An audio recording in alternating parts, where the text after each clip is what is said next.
And now you were left with a day that was full of productivity, and you didn't even care whether they responded or they didn't, because you understood that it had nothing to do with you, and regardless of whether they stick around or they didn't, you would have been okay. Because of that mentality, you weren't sitting around crying and begging or controlling this person to act a certain way. And at the end of the day, whatever they do is not a reflection of you. Hello, my darlings, and welcome back to my channel. Today we are discussing learning how to hold on to things a little more lightly, also known as mastering the art of detachment. Mastering detachment means that you get to use the skill when it comes to manifesting or staying in your feminine energy. I'm not going to bore you anymore. I think you've got the memo. I think this intro can be wrapped up and we can move on to the video. Firstly, I would love to debunk a couple of things that I've heard around the topic of mastering detachment. It is definitely not going cold or being nonchalant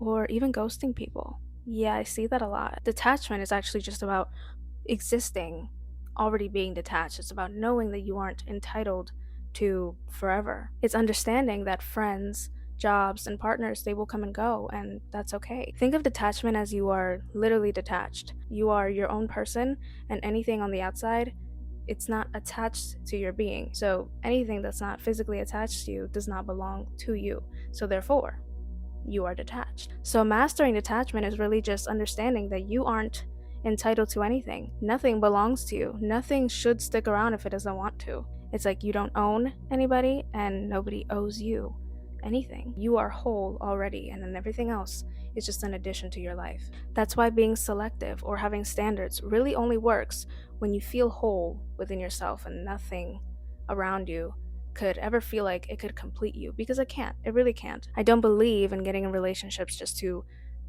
expect that person to fill a void within you just for the sake of not being alone. You choose people because you are creating real value and real connections instead of choosing from a place of lack. And that only works if you feel content within yourself. You don't need anyone or anybody to stick around just for the sake of sticking around. I remember my mother would always tell me, you don't need anybody. You were born alone. You were born by yourself. You don't have anybody else attached to your body. Therefore, you don't need them, because if you did, you'd be born with them. If you needed somebody else, they'd be attached to you right now and they'd be helping you function, walk, breathe, act, think. Everything you need is on you right now.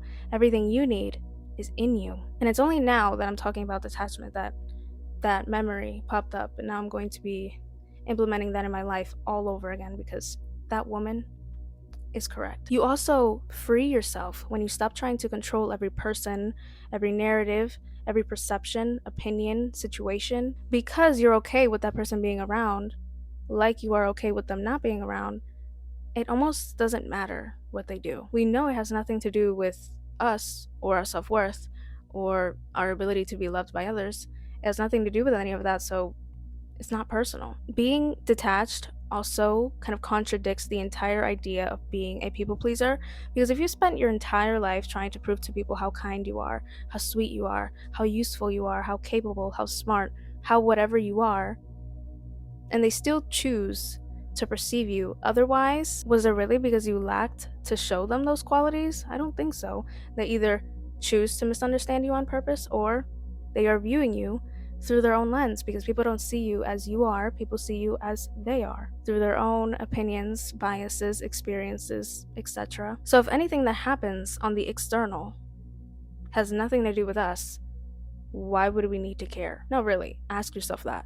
Why would we need to care to the extent of trying to hold on to something that doesn't even belong here? Because I certainly do not need you. You don't need anything. Anybody who tells you you need a partner by this certain period of time, or you need a large group of friends, or you need this job, or you need to be earning this much money, is selling you a lie. So the sooner you stop chasing things, the less they will run away from you. Chasing friends, chasing partners. When you chase something, it's gonna run faster. When you hold on to something so tightly and so excessively to the point where you're cutting off the circulation happening in your hand, one could only assume what happens next, correct?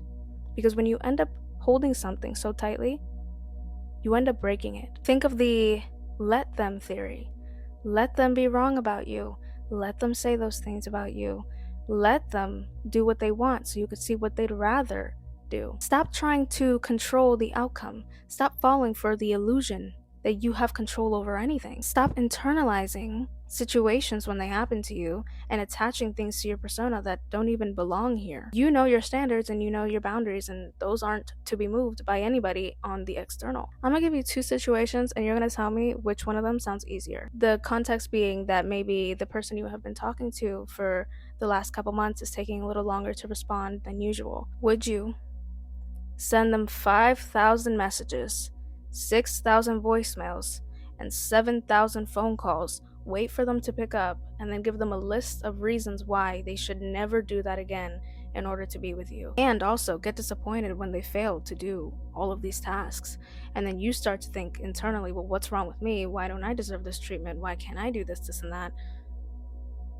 Or you can acknowledge that they're being a little distant, reassure yourself in your head, well, whatever it is that they're doing has nothing to do with me. They aren't leaving me undelivered because I'm unlovable. Instead, they're leaving you undelivered for God knows what reason. And then you move on and you go about your day and you start filling your days with productive habits that you actually enjoy, hobbies that you've recently picked up. And by the end of the day, when it's time to pick up your phone, you realize that you got a text from this person, and turns out that they were busy and they just explained to you their day. You did absolutely no worrying, and now you were left with a day that was full of productivity, and you didn't even care whether they responded or they didn't because you understood that it had nothing to do with you, and regardless of whether they stick around or they didn't, you would have been okay. Because of that mentality, you weren't sitting around crying and begging or controlling this person to act a certain way. And at the end of the day, whatever they do is not a reflection of you. Now,